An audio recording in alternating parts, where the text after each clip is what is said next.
Saudi Arabian Grand Prix, race week di mana orang-orang bingung apakah balapan ini akan berjalan sesuai rencana atau tidak, karena kilang minyak Aramco diserang dengan rudal dan terbakar. Dan kilang minyak ini jaraknya tidak terlalu jauh dari trek balapannya, yaitu sekitar 10 km kalau tidak salah. Dan ya, baru balapan kedua sudah ada saja kontroversinya. Kali ini bukan karena balapannya, tetapi karena hal di luar balapan. Nah, pada FP1 atau Free Practice 1, Max Verstappen mengatakan ke race engineer-nya GP bahwa dia mencium bau asap, entah dari mobilnya atau mobil lain. GP mengatakan bahwa bukan mobil Max yang menyebabkan bau asap tersebut. Setelah FP1 selesai, ternyata muncul kabar bahwa kilang Aramco terbakar akibat rudal tersebut. Pada hari Jumat setelah FP2, FIA dengan tim dan pembalap mengadakan meeting untuk membahas apakah balapan ini akan lanjut atau akan dibatalkan. FIA menegaskan bahwa balapan akan terus berjalan sesuai dengan rencana, karena keamanan mereka semua terjamin. Namun para pembalap ragu jika melanjutkan balapan merupakan keputusan yang tepat.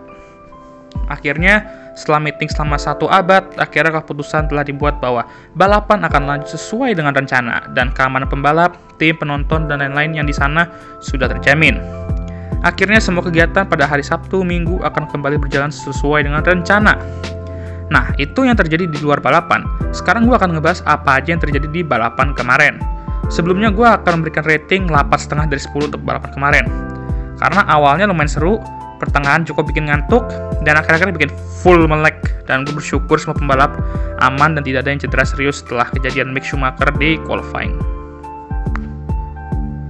Max versus Charles Part 2. Gue udah bilang kemarin kalau gue mau battle mereka untuk terus lanjut sampai akhir musim. Dan di balapan kedua aja, mereka sudah battle lagi. Battle-nya sedikit mirip dengan battle di Bahrain, namun kali ini Max yang memenangkan battle-nya. Di balapan kemarin emang membuktikan kalau sekarang balapan tidak hanya mengandalkan kecepatan dan skill saja, namun kecerdasan juga sudah mulai bermain di sini. Charles mencoba untuk menggunakan teknik yang sama seperti di Bahrain, di mana dia membiarkan Max menyalipnya di DRS zone pertama, lalu menyalipnya kembali dengan DRS di DRS zone kedua.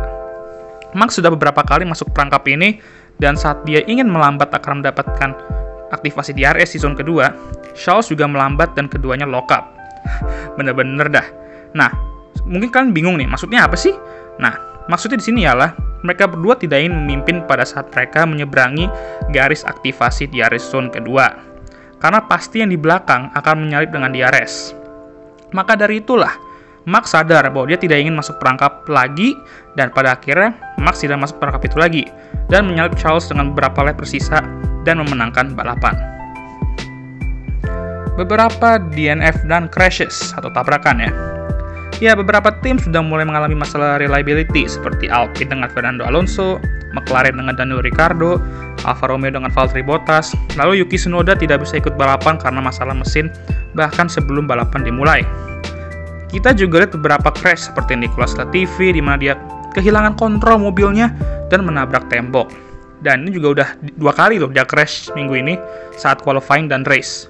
Mick Schumacher juga mengalami crash yang besar saat qualifying, yang dimana setelah itu dia dibawa ke rumah sakit untuk pengecekan lebih lanjut.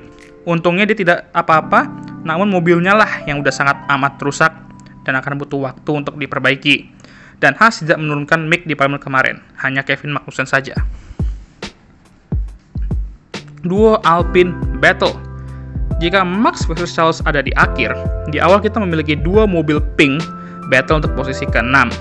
Fernando dan Esteban bergelut untuk posisi ke-6 di awal balapan, dan kedua pembalap ini juga sebenarnya sudah diizinkan oleh tim prinsipalnya Alpine, Otmar Szafnauer, untuk saling balapan.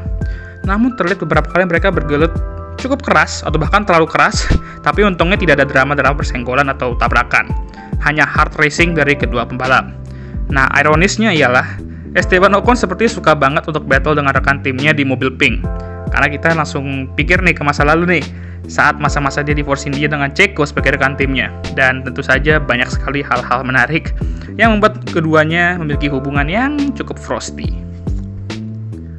McLaren mulai naik. Balapan yang jauh lebih baik dari McLaren dibandingkan dengan balapan di Bahrain. Mobil MCL36 terlihat lebih enak di trek Saudi Arabia dibandingkan dengan Bahrain. Lando Norris berhasil meraih posisi ke-7 di balapan kemarin, namun sayang sekali Daniel Ricciardo harus DNF akibat masalah mobil. Namun sudah jelas sekarang bahwa McLaren sudah tidak sebapuk saat di Bahrain kemarin. Namun emang performa mobil mereka masih jauh sekali dari harapan.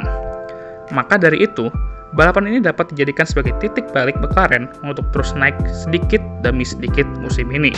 Dan kita juga berharap aja nih, tim yang memakai mesin Mercedes lainnya juga bisa ikut improve agar persaingan juga semakin ketat. Tapi yang pasti, gue senang dan bersyukur banget semua pembalap, tim, dan lain-lain dapat menyelenggarakan balapan ini dengan lancar setelah beberapa kejadian yang dapat membuat balapan ini terhambat. Gue juga bersyukur bahwa semuanya tidak ada yang cedera serius akibat crash yang fatal dan sebagainya. Nah, next kita akan ke Australia pada tanggal 8 sampai 10 April. Sudah 2 tahun kita tidak balapan di Australia, jadi bakal seru nih pas ini. Tentunya semoga pembalap kesayangan kita sudah bisa tampil di balapan ini karena gue udah kangen bro, jujur. Thank you so much for watching this video. Jangan lupa untuk like, subscribe, dan share video ini. Jangan lupa juga untuk nyalakan lonceng notifikasi agar kalian tahu ketika gue mengupload video baru. Dan I'll see you guys next time. Goodbye.